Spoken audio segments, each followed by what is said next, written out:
Hello everyone, welcome to Magnet Brains. मैं आपकी Hindi educator Rupali Verma और आज हम लेकर आए हैं अपनी क्लास 9 के लिए वीडियो। तो क्लास 9 का कर दिया है सीबीएसई ने पूरा सिलेबस चेंज, सारी बुक्स चेंज। तो जाहिर सी बात है हिंदी की भी चेंज हुई है। तो हिंदी में अभी तक जो 2 बुक चल रही थी, अब सिर्फ आपकी 1 बुक कर दी गई है और उस 1 बुक में आपके 7 चैप्टर हैं गद्य खंड में और 5 चैप्टर हैं पद्य खंड में। तो सबसे पहले जो हमने ये बुक शुरू करी तो आपको पहला चैप्टर कराया 2 बैलों की कथा, जो बहुत ही प्यारा सा चैप्टर था। फिर हमने सेकंड चैप्टर शुरू किया क्या लिखूं, पद्मलाल पुन्नालाल बख्शी द्वारा लिखित ये चैप्टर, जहां पर निबंध लेखन में क्या क्या चीज़ें होनी चाहिए और उनकी दुविधा थी कि एक ऐसा दूर के ढोल सुहावने होते हैं जैसा एक लोकोक्ति से पर आधारित पूरी तरीके से एक निबंध लिखना था, लेकिन साथ ही साथ उसे समाज सुधार से कनेक्ट करना था। तो अपनी इस समस्या का निवारण उन्होंने 2 अलग अलग निबंध न लिखकर एक ही निबंध लिखकर कर दिया था। तो ये सारी चीज़ें हमने उसके एक्सप्लेनेशन पोर्शन में समझ ली। अब हम आ गए हैं इसके एनसीईआरटी सॉल्यूशन में। तो एनसीईआरटी सॉल्यूशन अगर आप इस बार देखेंगे आपकी बुक में तो बहुत तरह के प्रश्न दिए गए हैं। तो आज हम उन्हीं प्रश्नों को करेंगे। तो ध्यान रखिए, class 9th Hindi Ganga book है, क्या लिखूं पार्ट 2 गद्य खंड है, ये एनसीईआरटी सॉल्यूशन है। तो सबसे पहले आप जो देख रहे हैं वो है रचना से संवाद। रचना मतलब जो हमने अभी अपना निबंध पढ़ा उससे कुछ संवाद आए हैं। क्या है? निम्नलिखित प्रश्नों के सटीक उत्तर चुनिए और यह भी बताइए कि आपको ये उत्तर उपयुक्त क्यों लगते हैं, क्या कारण है कि आपको सही लग रहे हैं। चलिए देखते हैं। हैट टांगने के लिए कोई भी खूंटी काम दे सकती है। असली वस्तु है हैट, खूंटी नहीं। ठीक है। निबंध में हैट और खूंटी का उल्लेख किस भाव को सबसे अधिक उजागर करता है? क्या है? तो अब 4 ऑप्शन दिए गए, 4 में से आपको एक टिक करना है। विषय से अधिक लेखक के भावों की प्रधानता को दर्शाना, विचार से अधिक तथ्य आधारित सामग्री को प्रमुख बताना, शैली से अधिक भाषा व्यवस्था की उपयोगिता बताना, उदाहरण से अधिक सिद्धांत आधारित लेखन का समर्थन करना। तो सही यहाँ पर क्या है? विषय से अधिक लेखक के भावों की प्रधानता, यानी कि लेखक क्या सोच रहा है ये हैट की जगह लेता है और विषय जो है वो एक खूंटी की तरह होता है। समझ गए? नेक्स्ट है, उनमें लेखक की सच्ची अनुभूति रहती है, उसका उल्लेख रहता है। मॉन्टेन की पद्धति लेखक के लिए किस निर्णय का आधार बनती है? अब जरा इसको समझिएगा क्या है। इन्होंने एक ये वक्तव्य दिया है कि उनमें लेखक की सच्ची अनुभूति रहती है, उसका उल्लेख रहता है किसमें? निबंध में। मॉन्टेन की पद्धति लेखक के लिए एक किस निर्णय का आधार बनी? तो क्या है?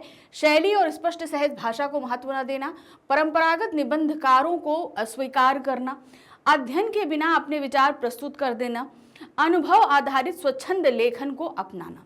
तो किसको इन्होंने आधार बताया? वो है अनुभव आधारित स्वच्छंद लेखन को अपनाना। यानी कि मॉन्टेन ने सीधे कहा था कि वो किसी एक विषय पर बंध के अच्छा रहता है कि जो वो चीज़ अनुभव करते हैं वो उस पर लेखन करना ज़्यादा उचित समझते हैं।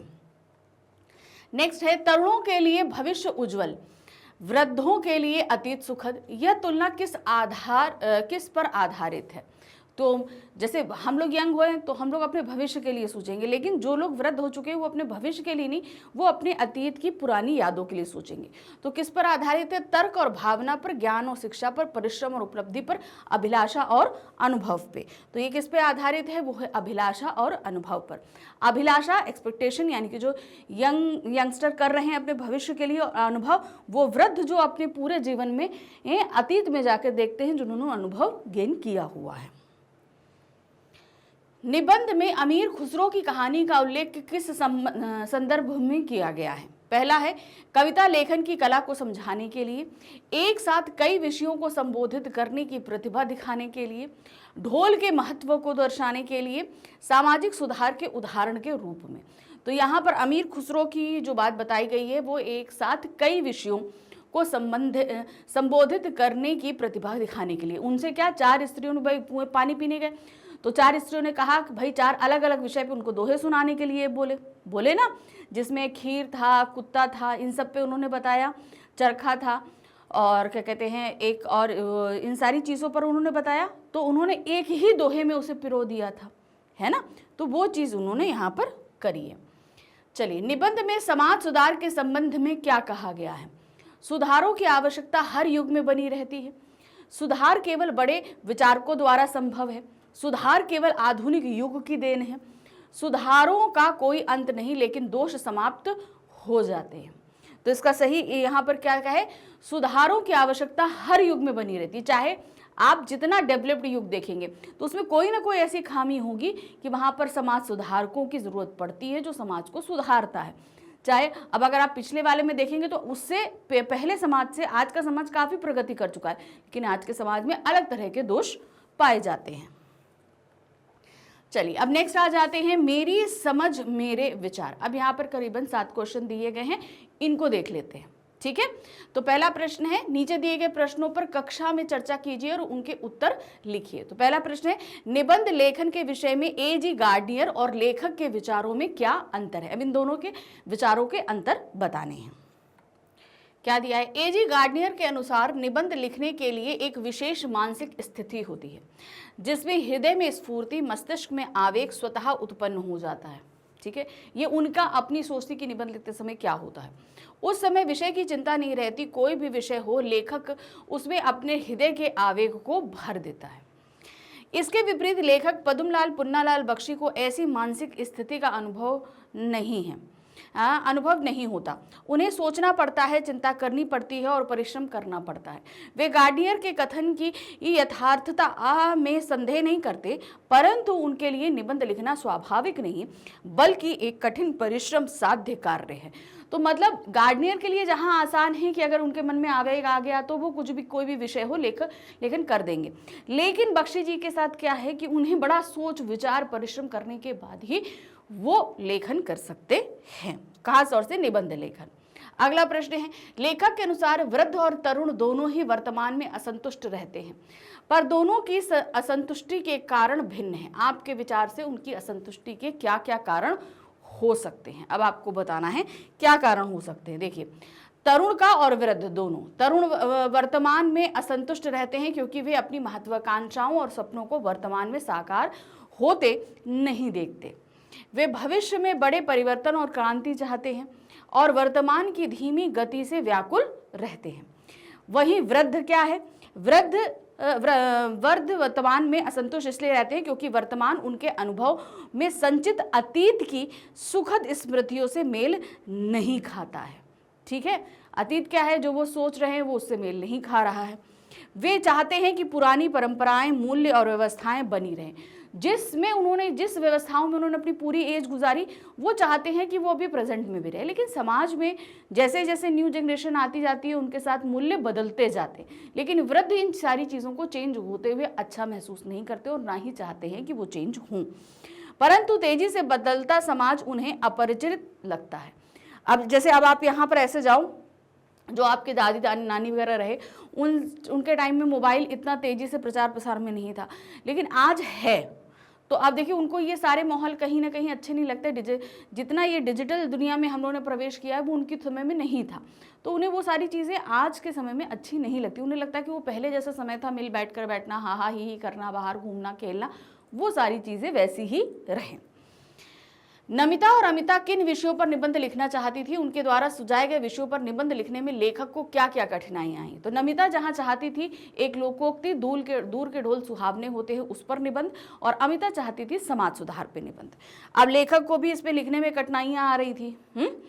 नमिता चाहती थी कि लेखक दूर के ढोल सुहावने होते विषय पर निबंध लिखे और अमिता चाहती थी समाज सुधार विषय पर निबंध लिखा जाए। लेखक को निम्नलिखित कठिनाइयां आई। पहली, लेखक को गार्डनियर जैसी स्वतः स्फूर्त मानसिक स्थिति उपलब्ध नहीं थी, जो जिसमें अपने आप ही सारी चीजें आ जाएं, वो उसके अंदर नहीं थी। दूसरी, उनके पास ना विश्वकोश था ना कोई संदर्भ ग्रंथ। तीसरी, निबंध शास्त्र के आचार्यों के परस्पर विरोधी मत, किसी ने छोटे निबंध की, किसी ने लंबे वाक्यों की, किसी ने सरल भाषा की सलाह दी, उलझन बढ़ा रहे थे। चौथी, विषयों की रूपरेखा बनाना भी कठिन था क्योंकि गार्डनियर स्वयं शीर्षक देने का भार मित्रों पर छोड़ देते थे। तो लेखक जब लिखने बैठे तो उनके लिए सबसे बड़ा, अगर हम यहाँ पर देखें तो जब वो इसका रेफरेंस जब पुराने निबंधकारों से ले रहे थे जो काफ़ी एक्सपीरियंस्ड है, तो उन सभी के मत अलग अलग थे। तो जिसको लेकर हमारे लेखक ज़्यादा उलझन में पड़ गए कि वो किसके मत के हिसाब से चले और काम करें। निबंध शास्त्र के आचार्यों ने आदर्श निबंध लिखने की कौन सी युक्ति सुझाई है। आप किसी भी विषय पर निबंध लिखने से पहले किस तरह की तैयारी करते हैं? तो दो अलग अलग प्रश्न है, पहले कौन सी युक्तियां सुझाई हैं ये, और फिर आप क्या तैयारी करते हैं ये। निबंध शास्त्रों ने, आचार्यों ने निम्नलिखित युक्तियां सुझाई हैं। निबंध छोटा होना चाहिए क्योंकि छोटे निबंध में रचना की सुंदरता बनी रहती है। निबंध के दो प्रमुख अंग हैं, सामग्री और शैली, जो कंटेंट ला रहे हैं और लिखने की जो आपका तरीका है। पहले विचार समूह संचित करने चाहिए, मनन करना चाहिए, भाषा में प्रवाह होना चाहिए और वाक्य छोटे छोटे पर एक दूसरे से संबद्ध होने चाहिए, यानी कि एक प्रवाहमयता आनी चाहिए, कनेक्टिविटी जिसे हम बोलते हैं। रूपरेखा पहले से बना लेनी चाहिए। जब आप कोई चीज़ करने जा रहे हो, जैसे हम भी आप लोगों से बोलते हैं कि अनुच्छेद लिखो, तो सबसे पहले एक रफली खांचा हमारे दिमाग में हो जाना चाहिए कि हम इन पॉइंट्स पे, क्योंकि हमारे पास तो जैसे अगर विषय दिया रहता है तो उसमें संकेत बिंदु दिए रहते हैं, तो हम हमेशा बोलते हैं कि उसमें आप क्या लिखने वाले हो एक बार दिमाग में अपने रख लो, तब लिखना शुरू करो। अपनी तैयारी के बारे में विद्यार्थी स्वयं उत्तर लिखें, यानी कि इस जगह पर आप अपने आप उत्तर लिखिए। सामान्यतः हम पहले विषय को समझते हैं, उससे संबंधित विचार और उदाहरण एकत्र करते हैं, रूपरेखा बनाते हैं और फिर क्रमबद्ध रूप में लिखते हैं। लेकिन इसके अलावा अगर आप कोई और तैयारी करते हो तो आप वहां पर उसको इसके आगे यहाँ पर लिख सकते हैं। मॉन्टेन ने जो कुछ देखा, सुना और अनुभव किया उसी को अपने निबंधों में लिपिबद्ध किया।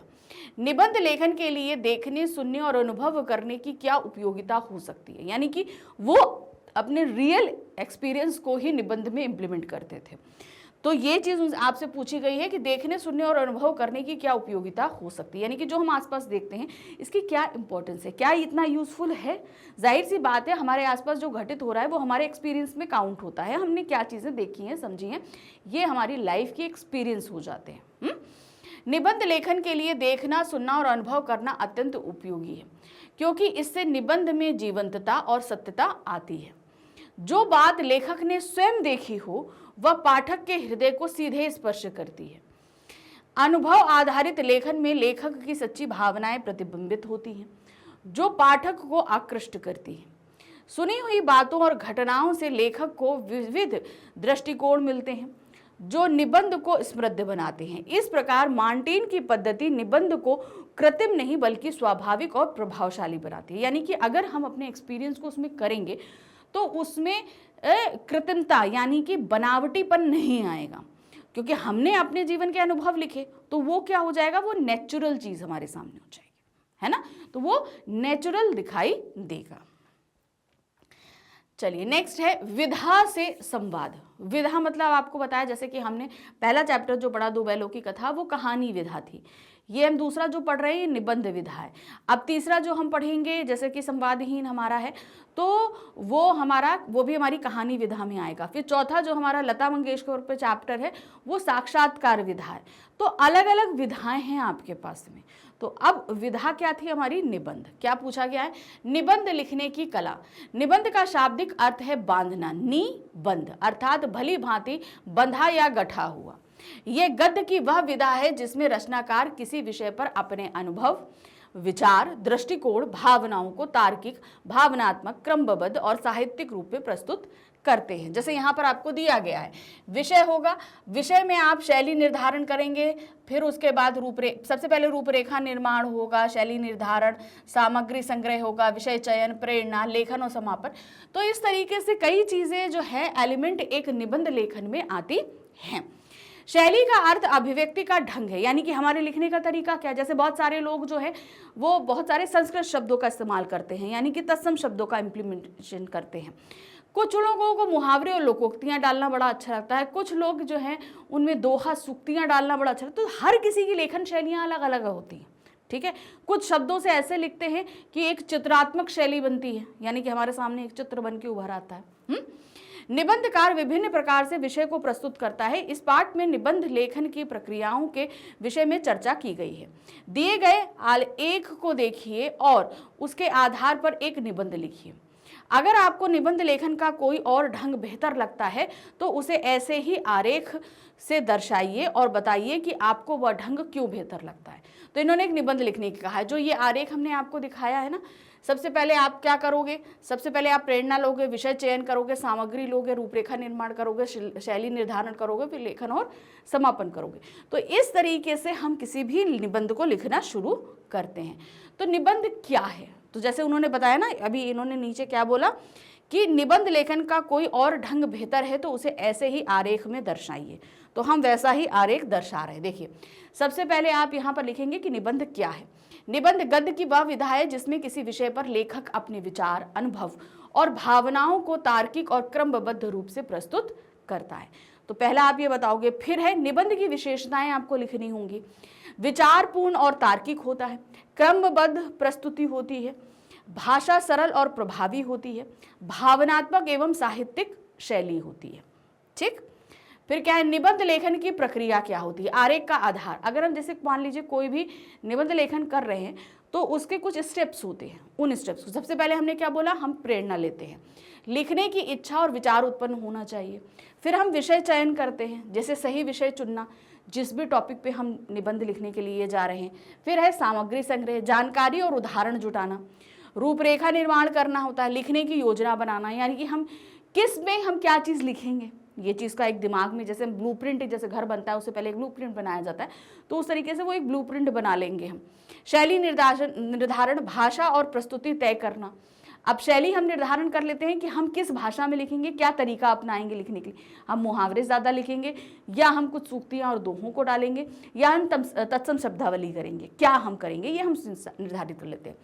लेखन और समापन, निबंध लिखना और फिर निष्कर्ष देना, हम ये कर देंगे। ठीक, फिर अपना निबंध लेखन का तरीका। अब आपको अपने निबंध का तरीका बताना है। क्या है, देखिए, मुझे निबंध लिखने का तरीका यह लगता है। पहले विषय समझना, मुख्य बिंदु लिखना, रूपरेखा बनाना, फिर सरल भाषा में लिखना और अंत में निष्कर्ष देना। यह तरीका बेहतर है क्योंकि इसमें निबंध स्पष्ट, व्यवस्थित और प्रभावी रहता है। तो हम सभी बेसिकली निबंध इसी तरीके से लिखते हैं। हमारे पास निबंध विषय रहता है, हम पहले विषय को समझते हैं, फिर उनमें किन क्या क्या पॉइंट इंप्लीमेंट करेंगे हम वो लेते हैं, फिर हम एक रूपरेखा बनाते हैं कि किस पॉइंट के अंदर हमें क्या देना है, फिर है सरल भाषा लिखेंगे और अंत में निष्कर्ष दे देंगे। चलिए, फिर उसके बाद आता है शैली क्या है। अब उन्होंने बोला ना कि सामग्री और शैली दो इंपॉर्टेंट चीज़ है, तो सामग्री तो हमें मिल गई, लेकिन शैली क्या होती है। शैली का अर्थ है अपने विचारों को प्रस्तुत करने का तरीका। क्यों आवश्यक है रूपरेखा निर्माण, किसी भी चीज़ का खाचा बनाना, रूपरेखा करना क्यों आवश्यक है। रूपरेखा बनाने से निबंध व्यवस्थित, क्रमबद्ध बनता है तथा विषय से भटकाव नहीं होता, क्योंकि हम जिस विषय पर लिख रहे हैं उससे हम कहीं अलग नहीं जा पाएंगे। मान लीजिए हमने अगर एक ब्लूप्रिंट अपने दिमाग में बना लिया कि हमें ऐसे ऐसे ऐसे ऐसे लिखना है, तो हम उसी के अंदर बंधे रहेंगे। पता चला लिख रहे हैं, हम पहुंच गए वहाँ कहीं और किसी विषय पर पहुंच गए लिखने के लिए, तो वो गलत हो जाता है। तो इसलिए रूपरेखा ज़रूरी होती है। चलिए, अब हम आ जाते हैं भाव विस्तार पे। क्या पूछा गया है, तरुण क्रांति के समर्थक होते हैं और वृद्ध अतीत गौरव के संरक्षक। ये बात कहानी में कही गई है। ठीक है, यदि उपर्युक्त वाक्य का भाव विस्तार किया जाए तो कहा जा सकता है कि युवा पीढ़ी में किसी समस्या को लेकर आक्रोश की भावना प्रबल होती है। यानी कि बहुत ज़्यादा हम लोग क्या करते हैं, जो यंगस्टर होते हैं, गुस्सा बहुत आता है, किसी भी चीज़ से एडजस्टमेंट, ये सारी चीज़, मतलब आक्रोश जो होता है, किसी भी चीज़ अगर गलत है तो हम उस चीज़ को बर्दाश्त नहीं कर पाते हैं। वह किसी भी समस्या के समाधान के लिए बैठकर बातचीत करने के बजाय उस पर त्वरित यानी कि तुरंत निर्णय लेना चाहते हैं, जबकि वृद्ध पीढ़ी किसी समस्या के समाधान के लिए अनुभव और परंपरागत ढंग पर विश्वास करती है। पाठ में से चुनकर कुछ ऐसे और वाक्य नीचे दिए गए हैं, इन वाक्यों का अपने शब्दों में भाव विस्तार कीजिए। तो हमने यहाँ पर एक था उसका भाव विस्तार कर दिया, ऐसे ही और कुछ सेंटेंस चैप्टर से रखे गए हैं, उनका भाव विस्तार हमें करना है। क्या दिया है, जो तरुण संसार के जीवन संग्राम से दूर हैं उन्हें संसार का चित्र बड़ा ही मनमोहक प्रतीत होता है। ठीक है, क्या है, तरुण मतलब यंगस्टर, संसार के जीवन संग्राम यानी कि कहने का मतलब है बहुत सारे स्ट्रगल्स होते हैं, दूर है उन्हें संसार का चित्र बड़ा ही मनमोहक, यानी कि उन्हें बड़ा अच्छा लगता है कि ये दुनिया बहुत अच्छी है। ठीक है, अब इसमें अगर हम भाव विस्तार करें तो क्या होगा, जो युवा अभी तक जीवन की कठिनाइयों और संघर्षों से अपरिचित है उन्हें संसार बहुत सुंदर और रोमांचक दिखाई देता है, उन्हें लगता है दुनिया बहुत सुंदर है, यहाँ पर कोई प्रॉब्लम या कोई भी समस्या नहीं है। दूरी से हर वस्तु आकर्षक लगती है। तो वो वाला जो हमारा मुहावरा था ना, दूर के ढोल सुहावने होते। तो अगर आप संघर्ष में नहीं उतरे हो तो अभी तक आपको जो है ये बड़ा अच्छा लगेगा। ठीक है, जैसे जैसे वे व्यवहारिक जीवन में उतरते हैं, वास्तविकता की कठोरता का अनुभव होने लगता है और संसार का वह मनमोहक चित्र धुंधला पड़ जाता है। यही कारण है कि कल्पना में जीने वाले और अनुभवहीन लोग जीवन को जितना सरल और सुंदर समझते हैं, अनुभवी लोग उतना नहीं। ठीक है, अगर एक्सपीरियंस्ड है, आपने जीवन के संघर्ष को झेला हुआ है जिन लोगों ने, तो उन्हें लगता है कि जीवन में पग पग पे कठिनाइयां हैं, उन्हें इतना आसान नहीं लगेगा। लेकिन जिन्होंने अभी जीवन संघर्ष में कदम ही नहीं रखा, उन्हें जीवन बहुत ही सुंदर और सुहावना लगता है। अगला है, मनुष्य जाति के इतिहास में कोई ही ऐसा काल ही नहीं हुआ जब सुधारों की आवश्यकता ना हुई हो। चाहे जितना एडवांस समाज बन जाए, कुछ ना कुछ खामियां रह जाती हैं, कुछ ना कुछ बुरी प्रवृत्तियां हो जाती हैं जिन्हें सुधारने की ज़रूरत पड़ती है। इसलिए हर समाज में, हर युग में आप समाज सुधारकों को देखेंगे ज़रूर। मानव समाज सदा परिवर्तनशील रहा है। हर युग की अपनी समस्याएं होती हैं और उन्हें दूर करने के लिए सुधारों की आवश्यकता पड़ती है। बुद्ध ने हिंसा और जाति भेद के विरुद्ध सुधार किया, कबीर ने पाखंड के विरुद्ध किया, राजा राम मोहन राय ने सती प्रथा के विरुद्ध किया। इसका अर्थ यह नहीं कि उनके प्रयास व्यर्थ थे, बल्कि समाज निरंतर आगे बढ़ता है और हर नई पीढ़ी में नए सुधारों की आवश्यकता पड़ती है। अब सोचिए, अगर राजा राम मोहन रॉय ने सती प्रथा पे सुधार नहीं किया होता तो आज भी वो चीज़ हो रही होती, हमारे समाज में वो बुराई अभी तक बनी रहती। बाल विवाह पे अगर काम नहीं किया जाता तो छोटी छोटी बच्चियों का विवाह अभी भी हो रहा होता, है कि नहीं। दहेज प्रथा पे और क्या कहते हैं लगाम नहीं लगाई जाती तो लड़कियां आज भी जलाई जा रही होती। तो हर समाज जैसे जैसे डेवलप करता है उसमें कुछ खामियां आती हैं और उनको हम सुधारते हैं और वो सुधारना ही समाज को गतिशीलता प्रदान करता है कि समाज धीरे धीरे आगे बढ़ता रहता है।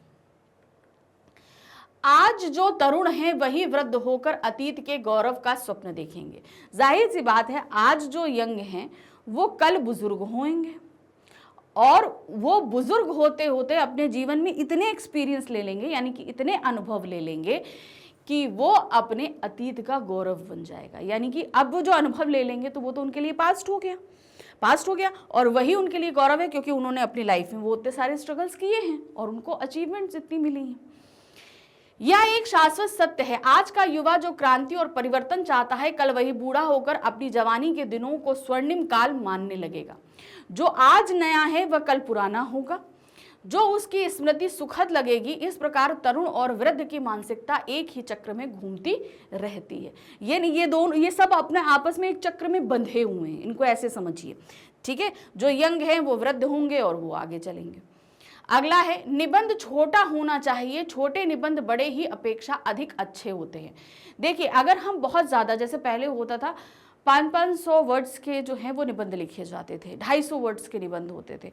पहले तो 500 होते थे, फिर 250 किए गए। अब आज देखिए निबंध का कॉन्सेप्ट खत्म करके अब अनुच्छेद ला दिए गए। कारण क्या है, आप जो बात कहना चाहते हैं उन्हें कम शब्दों में और सही तरीके से व्यक्त कीजिए, क्योंकि जो चीज़ जितनी लंबी होगी उसमें अनग्र बातें बहुत ज़्यादा बढ़ती चली जाएंगी, मतलब जिनकी ज़रूरत नहीं है।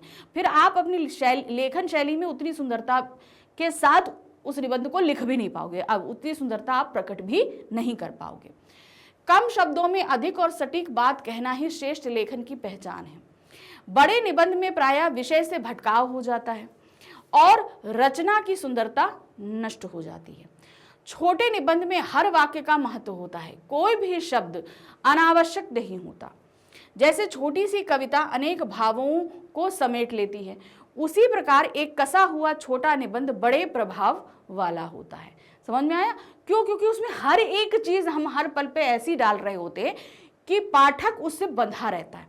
अगर हम बहुत बड़ा लिखेंगे तो हम इधर उधर की बातें करेंगे तो पाठक उससे बंधा नहीं रह सकता और ना ही हमारी लेखन शैली में उतना कसाव रह पाएगा। मेरा अनुभव यानी कि माय एक्सपीरियंस क्या दिया है इस निबंध में। लेखक दो विषय यानी कि दौर के ढोल सुहावने होते हैं और समाज सुधार पर निबंध लिखने थे। पिछली कक्षाओं में आपने भी बहुत से विषयों पर अनुच्छेद, संवाद, निबंध लिखे हैं। आपको किन विषयों पर लिखना सरल या कठिन लगा, क्यों? अब आपको बताना है कि आपने जब लिखा तो बहुत सारे विषय आए, तो उनमें आपको कुछ विषय तो आसान लिखे लगे लेकिन कुछ कठिन लगे। ऐसा क्यों हुआ ये बताना है। चलिए देखते हैं। मुझे दूर के ढोल सुहावने होते विषय सरल लगा क्योंकि ये लोकोक्ति है और रोजमर्रा के अनुभव से जुड़ा है। समाज सुधार कठिन है क्योंकि यह एक बहुत व्यापक और तथ्यों की जरूरत पड़ती है। मतलब इसमें बहुत सारे फैक्ट देने पड़ते हैं, बहुत सारे लोगों के नाम देने पड़ेंगे जो समाज सुधारक हुए। तो ये दोनों विषयों में हमें ये कठिन लगा। निबंध में बुद्धदेव, अब ये विषयों से संवाद आया है, अलग अलग बहुत सारी चीजें हमें निबंध में बताई गई हैं, उनसे अब हमसे पूछा जा रहा है। क्या है? निबंध में बुद्धदेव, महावीर स्वामी, नागार्जुन, शंकराचार्य, कबीर, नानक आदि कई महान व्यक्तियों के नाम आए हैं। इनके विषय में जानकारी एकत्रित करके संक्षेप में बताइए कि उन्होंने अपने समय में समाज में क्या क्या कार्य किए। अब चूंकि ये सभी नाम किसमें आए? समाज सुधारकों में आए। अब अगर नाम आ रहे हैं तो इन्होंने अपने समय में कुछ ना कुछ तो ऐसा काम किया होगा। अब आपको वही बताना है कि समाज सुधार के लिए उन्होंने क्या काम किए थे। ठीक है, तो हर एक व्यक्ति के साथ, जैसे बुद्धदेव की अगर हम बात करें, गौतम बुद्ध ने अहिंसा, करुणा और मध्यम मार्ग का उपदेश देकर समाज में फैली हिंसा, जाति भेद के विरुद्ध क्रांति की। बौद्ध धर्म की स्थापना कर उन्होंने विश्व को शांति का संदेश दिया। ठीक है, फिर नेक्स्ट आते हैं महावीर स्वामी। जैन धर्म के 24वें तीर्थकर महावीर ने अहिंसा, सत्य और अपरिग्रह के सिद्धांतों में समाज को नई दिशा दी। फिर आते हैं शंकराचार्य। आदि शंकराचार्य ने अद्वैत वेदांत का प्रतिपादन करके भारतीय दर्शन को सुदृढ़ किया और बिखरे हुए हिंदू समाज को एकता के सूत्र में बांधा। नेक्स्ट है कबीर। कबीर दास ने हिंदू मुस्लिम एकता, जाति प्रथा के विरोध और सच्ची भक्ति का संदेश अपने दोहों और पदों के माध्यम से दिया, क्योंकि उस समय जितना समाज में विसंगतियां थी तो उन्होंने लोगों को समझाने के लिए दोहों को सही समझा। फिर एक गुरु नानक। सिख धर्म के संस्थापक गुरु नानक देव जी ने ईश्वर की एकता, मानव समानता और सेवा का संदेश फैलाया। तो इस तरीके से आप देख रहे हैं जितने भी नाम आए उनमें उन्होंने क्या क्या काम किए ये हमने बताया। नेक्स्ट आ जाते हैं, निबंध में उल्लिखित महान व्यक्तियों ने अपने द्वारा किए गए कार्यों से समाज को एक नई दिशा प्रदान की। यानी कि उस समय समाज में जो भी गलत था उन्होंने कहीं ना कहीं उसको दूर करने का कोशिश किया। हमारे आसपास भी ऐसे व्यक्ति और संस्थाएं हैं जो स्त्री शिक्षा, पर्यावरण, असमानता, विशेष आवश्यकता समूह यानी कि दिव्यांग जन आदि के लिए कार्य करते हैं। ऐसे व्यक्तियों, संस्थाओं के विषय में पता लगाइए और लिखिए। अब आपके आसपास अगर ऐसी कुछ संस्थाएं हैं, कुछ व्यक्ति हैं, तो उनके नाम आपको पता करने हैं और लिखने हैं। जैसे यहाँ दिया है, आज भी समाज में कई व्यक्ति और संस्थाएं विभिन्न क्षेत्रों में काम कर रही हैं। पहला है स्त्री शिक्षा के क्षेत्र में। बेटी बचाओ बेटी पढ़ाओ अभियान के माध्यम से बालिकाओं को शिक्षा को बढ़ावा दिया जा रहा है। इसके अलावा कई एनजीओज ग्रामीण क्षेत्रों में लड़कियों को शिक्षित करने का कार्य कर रहे हैं। तो ग्रामीण क्षेत्र में ऐसा बहुत जगह पर हो रहा है जहां पर स्त्रियों को शिक्षित किया जाने के लिए कोशिश की जा रही है। नेक्स्ट आ जाते हैं पर्यावरण संरक्षण। चिपको आंदोलन। चिपको आंदोलन बहुत फेमस है कि किस तरीके से महिलाएं, लोग जो है वो पेड़ों से चिपक गए थे और पेड़ नहीं काटने दे रहे थे, ने पेड़ों की रक्षा का संदेश दिया। आज भी वन महोत्सव, स्वच्छ भारत अभियान और कई पर्यावरण संगठन वृक्षारोपण और प्रदूषण नियंत्रण का कार्य कर रहे हैं। फिर आ जाते हैं दिव्यांग जनों के लिए कार्य से। दिव्यांग सशक्तिकरण मंत्रालय है, पूरा एक ये मिनिस्ट्री ही बना दी गई है, तथा कई संस्थाएं दिव्यांग लोगों के लिए शिक्षा, रोजगार और समान अवसर प्रदान करने का कार्य कर रही हैं। फिर आते हैं असमानता के विरुद्ध कार्य। ठीक है, मतलब जहां पर आप डिफ्रेंशिएट करते हो, धर्म को लेकर करो, रंग को लेकर करो, किसी को भी लेकर के हो। एनजीओ, प्रथम एनजीओ जैसी संस्थाएं गरीब बच्चों को शिक्षा प्रदान कर रही हैं। कई संगठन सामाजिक समानता और मानवाधिकारों के लिए कार्यरत हैं। तो समाज में ऐसे बच्चे हैं जिनको अक्सर लोग ध्यान नहीं देते हैं, उनके साथ भेदभाव होता है, चाहे अमीरी गरीबी हो, जाति हो, रंग भेद हो, किसी भी तरीके से अगर कोई ऐसा होता है तो प्रथम नाम की एनजीओ जैसी संस्थाएं इसके लिए कार्यरत हैं, वो कार्य कर रही हैं। चलिए अब आ जाते हैं तीसरा, आपको समाज सुधार करने का अवसर मिले तो आप क्या क्या सुधार करना चाहोगे और कैसे करना चाहोगे। अगर आपको ये अवसर मिलता है, देखिए ये एक क्वेश्चन ऐसा है जिसमें आप अपने विचार बहुत अच्छी तरीके से रख सकते हो। ठीक है, चलिए देखिए, यदि मुझे समाज सुधार का अवसर मिले तो मैं निम्नलिखित कार्य करना चाहूंगा। पहला है लिंग भेद समाप्त करना। मैं स्कूलों और समाज में जागरूकता अभियान चलाकर लड़कियों और लड़कों में समान अधिकार देने का बल दूंगा। वैसे अब ये आजकल बहुत कम हो गया है, लेकिन कई इंटीरियर इलाकों में हम आज भी ये समानता लिंग भेद देखते हैं। पर्यावरण संरक्षण, प्लास्टिक मुक्त अभियान चलाऊंगा, वृक्षारोपण करूंगा और लोगों को पर्यावरण के प्रति जागरूक करूंगा।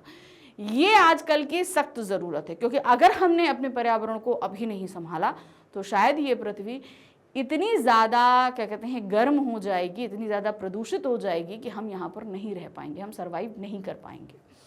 शिक्षा का प्रसार, गरीब और वंचित बच्चों को निःशुल्क शिक्षा और ट्यूशन उपलब्ध कराऊंगा ताकि वे भी आगे बढ़ सकें। फिर है डिजिटल साक्षरता, गांवों और पिछड़े क्षेत्रों में डिजिटल शिक्षा के केंद्र खोलकर लोगों को आधुनिक तकनीक से जोड़ूंगा। यानी कि देखिए आजकल तकनीकी का युग है, मगर गांव वगैरह में हम ये देखते हैं कि अभी भी लोग इससे बहुत दूर हैं। भारतीय ज्ञान साहित्य में अनेक स्थानों पर नैतिक, आध्यात्मिक और व्यवहारिक जीवन में संतुलन की बात की गई है, यानी कि बैलेंस रहे, इसकी बात की गई है। इस विषय पर अपने शिक्षक के साथ मिलकर चर्चा करनी है, मतलब आपको बताना है इस विषय पर क्या क्या आपने पढ़ा है। देखिए, भारतीय ज्ञान परंपरा में जीवन के 3 महत्वपूर्ण पक्षों नैतिक, आध्यात्मिक और व्यवहारिक का संतुलन अत्यंत आवश्यक माना जाता है। अब देखिए, नैतिक यानी कि जो हमारे नैतिक मूल्य हैं, अच्छे से बात करनी है, बड़े बुजुर्ग का बात माननी है, ऐसी बहुत सारी चीज़ें होती हैं। आध्यात्मिक और व्यवहारिक, इन सभी का एक बैलेंस्ड रूप हमारे जीवन में व्यवहारिक तौर पर होना चाहिए। जैसे भगवत गीता में कर्म योग का सिद्धांत दिया गया, जो सिखाता है कि हमें अपने कर्तव्य का पालन करते हुए फल की चिंता नहीं करनी चाहिए। ठीक है। नेक्स्ट है उपनिषद आत्मज्ञान और सत्य की खोज पर बल देते हैं, जिसमें व्यक्ति आध्यात्मिक रूप से उन्नत होता है। ठीक। नेक्स्ट है रामायण मर्यादा, आदर्श जीवन और नैतिक मूल्यों का पालन सिखाती है। तो हमारे कुछ ऐसे साहित्य हैं जो हमें ये सारी चीजें सिखा रहे हैं। अर्थशास्त्र जीवन के व्यवहारिक पक्ष, राजनीति, अर्थव्यवस्था और प्रशासन का ज्ञान देता है।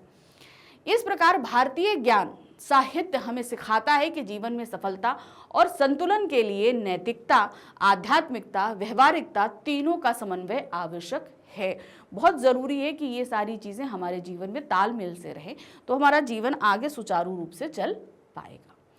ठीक है, अब हम आ जाते हैं सृजन। सृजन का मतलब क्या है?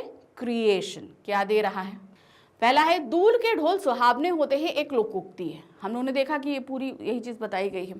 लोक में प्रचलित लोकप्रिय वाक्य या वाक्यांश को लोकोक्ति कहते हैं, यानी कि लोग जो अक्सर इस्तेमाल करें वो लोकोक्ति। लोकोक्ति यानी कि लोगों द्वारा कही गई उक्तियां, और जो बहुत ज्यादा प्रचलित की जाए, कही जाए, वो लोकोक्तियां या कहावत बन जाती हैं, जो किसी विशेष अर्थ या सीख को व्यक्त करता है। लोकोक्ति भाषा को समृद्ध करती है तथा विचारों को प्रभावशाली ढंग से व्यक्त करने में सहायता करती है। यह लोगों के अनुभव, विश्वास और मूल्यों को दर्शाती है।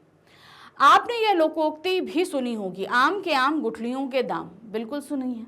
ठीक है, अब आप इस लोकोक्ति और जैविक खाद की निर्मित से हमारा प्रयास विषय पर मिलाकर एक संक्षिप्त लेख तैयार कीजिए। अब 2 लोकोक्तियां मिलानी, एक लोकोक्ति है कौन सा? आम के आम गुठलियों के दाम। दूसरी चीज है जैविक खाद की निर्मित में हमारा प्रयास, यानी कि जैविक खाद बनाने में हमारा क्या प्रयास रहता है। अब जैविक खाद आप सभी को पता है कि हम लोग जो जैसे खाद्य पदार्थ हैं, इन सारी चीज़ों से जो बनाते हैं वो जैविक पदार्थ होता है, केमिकल नहीं होता। जैसे यूरिया वगैरह है वो केमिकल बेस्ड है, वो नहीं। ठीक है, अब इस पर दोनों को मिलाकर एक निबंध लिख रहे हैं। चलो देखो कैसे लिखते हैं। आम के आम गुठलियों के दाम और जैविक खाद। आम के आम गुठलियों के दाम का अर्थ है एक कार्य में 2 लाभ प्राप्त होना। आज के समय में जैविक खाद बनाना इस लोकोक्ति का सबसे अच्छा उदाहरण है। यानी कि आम तो तुम खा लो, लेकिन उन गुठलियों से तुम जैविक खाद भी बना लो, है कि नहीं? उनको गाड़ दोगे तो एक बढ़िया खाद बन जाएगी। घर के रसोई कचरे जैसे सब्जियों के छिलके, फल के अवशेष आदि को फेंकने की बजाय उनसे जैविक खाद तैयार की जा सकती है। इसमें एक ओर कचरा कम होता है और दूसरी ओर खेतों और पौधों के लिए उपयोगी खाद प्राप्त होती है। जैविक खाद पर्यावरण के लिए भी लाभदायक होती है, क्योंकि यह मिट्टी की उर्वरता बढ़ाती है और रासायनिक खादों के दुष्परिणाम से बचाती है। इस प्रकार एक ही कार्य से हमें स्वच्छता और उपजाऊ मिट्टी दोनों का लाभ मिलता है। यानी कि जितना हमने वेस्ट निकाला वो सारा हमने दबा दिया तो वो खाद बन गई, तो वो कितनी ज़्यादा खाद हमारे पेड़ पौधों इन सभी को लिए अच्छी रहती है। अतः यह कहा जा सकता है कि जैविक खाद बनाना आम के आम गुठलियों के दाम की लोकोक्ति को पूर्ण रूप से सार्थक करती है। यानी कि सब्जियां आप खा लीजिए जो आपके लिए पौष्टिक है, उसके वेस्ट से आप जैविक खाद बना लीजिए जो फिर से हमारे पेड़ पौधों को उपजाने के लिए बहुत अच्छी हो जाती है कि नहीं। नेक्स्ट आते हैं, जब ढोल के पास बैठे हुए लोगों के कान के पर्दे फटते रहते हैं तब दूर किसी नदी के तट पर संध्या समय किसी दूसरे के कान में वही शब्द मधुरता का संचार करते हैं। क्योंकि वो व्यक्ति बहुत दूर बैठा है तो वो ढोल की जो कर्कश आवाज़ है उस व्यक्ति को सुनाई नहीं दे रही, वो बहुत दूर होने की वजह से वो आवाज़ उसके लिए मधुरता प्रदान कर रही है कि नहीं। आपने पढ़ा कि ढोल के पास बैठे व्यक्ति की अपेक्षा दूर बैठे व्यक्ति के लिए ढोल की आवाज़ अनुभव भिन्न है। अपने अनुभव के आधार पर किसी ऐसी घटना का उल्लेख अपनी डायरी में कीजिए जब किसी वस्तु, व्यक्ति या संस्था के विषय में दूर से आपका अनुमान कुछ और रहा हो पर निकट से आपका अनुभव बिल्कुल अलग रहा हो।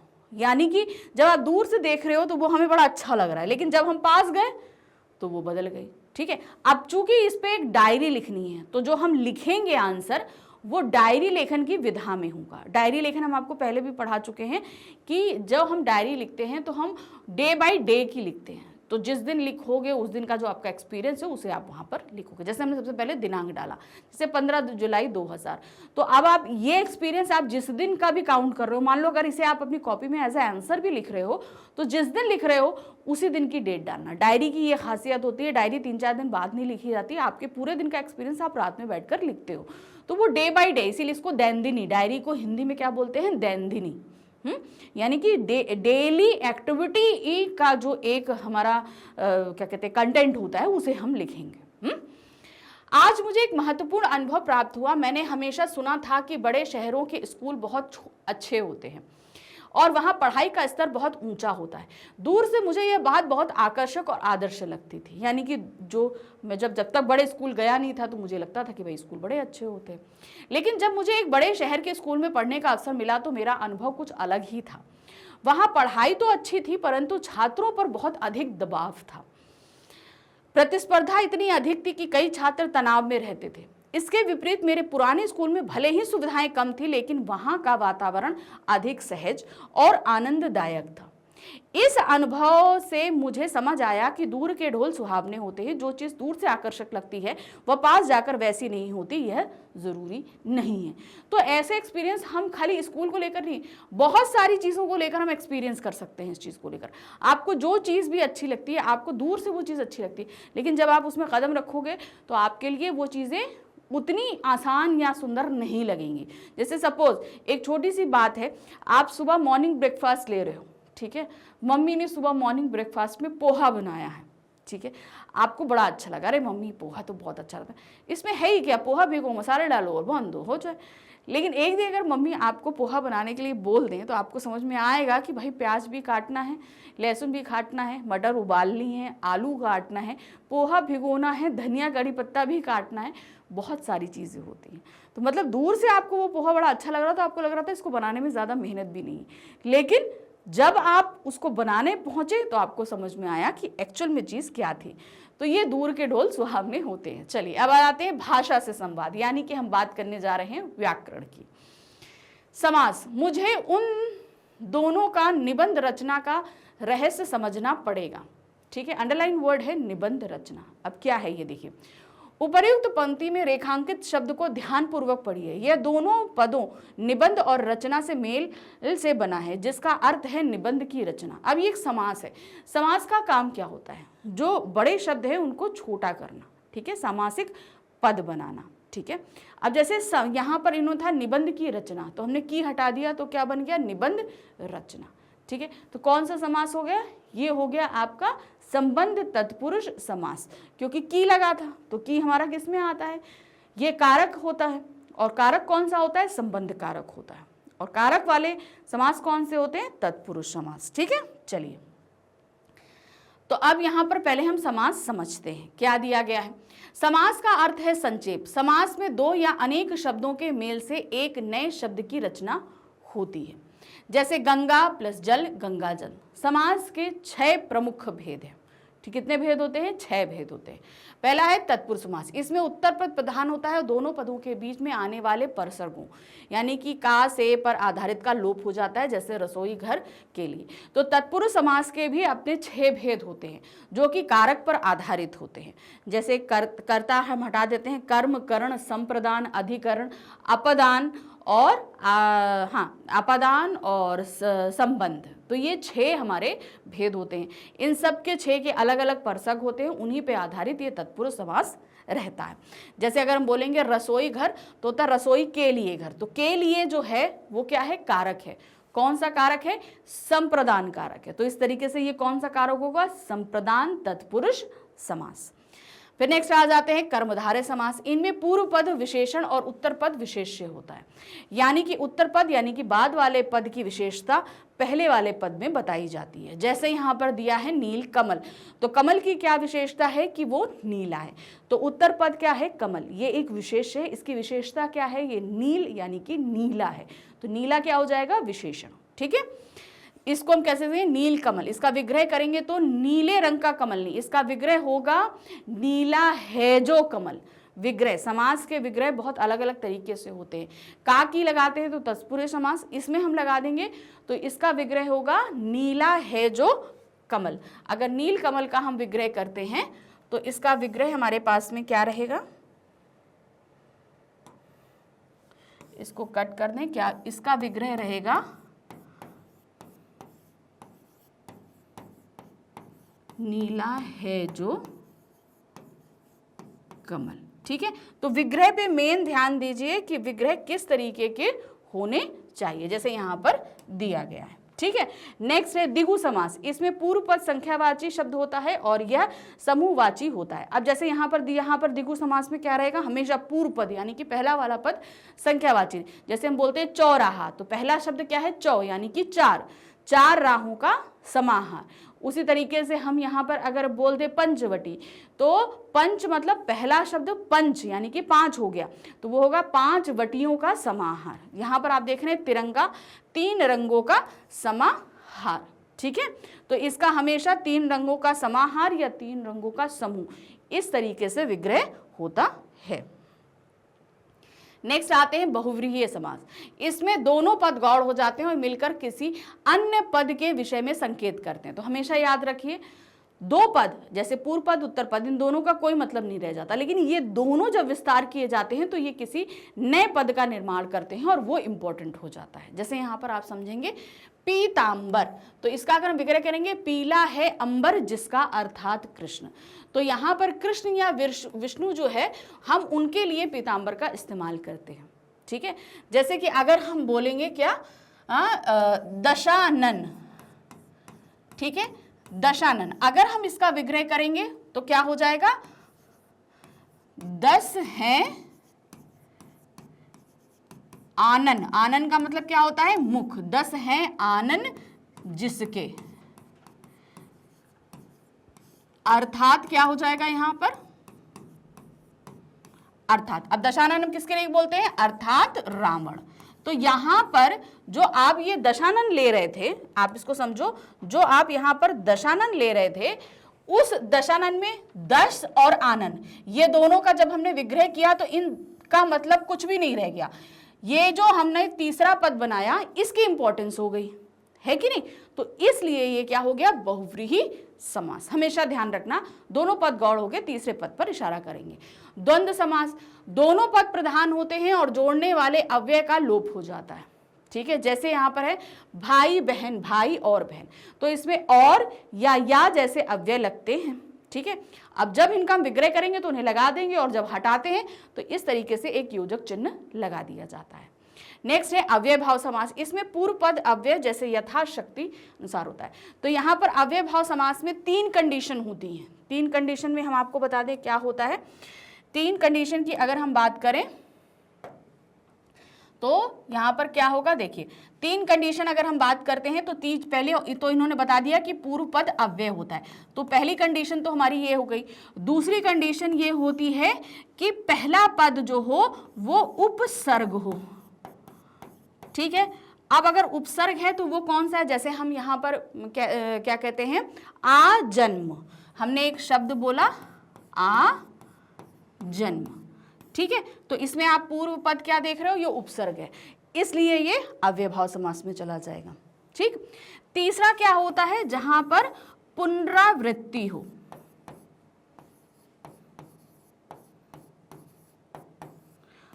पुनरावृत्ति का मतलब क्या होता है, एक ही शब्द जहां पर 2 बार आए, जैसे हम बोलते हैं रातों रात। अब यहां पर देखिए रात शब्द 2 बार आया, तो यहां पर भी क्या होगा, अव्ययभाव समास ही होगा। तो इस तरीके से समास में, अव्ययभाव समास में ये 3 कंडीशन में से कोई अगर एक कंडीशन भी है तो वो आपका अव्ययभाव समास में आ जाएगा, ठीक है। चलिए अब इस पर आगे क्या पूछा गया, चलिए देख लेते हैं। निबंध में ऐसे अनेक सामासिक शब्द आए हैं, उन शब्दों को ढूंढकर उनका समास विग्रह कीजिए और समास का नाम लिखिए। आपकी समझ से एक उदाहरण तालिका में दिया गया है, पाठ के अन्य उदाहरण चुनकर अपनी लेखन पुस्तिका में लिखिए। जैसे पहला था निबंध शास्त्र, जब इसका हम विग्रह कर रहे हैं तो क्या हो रहा है, निबंध का शास्त्र।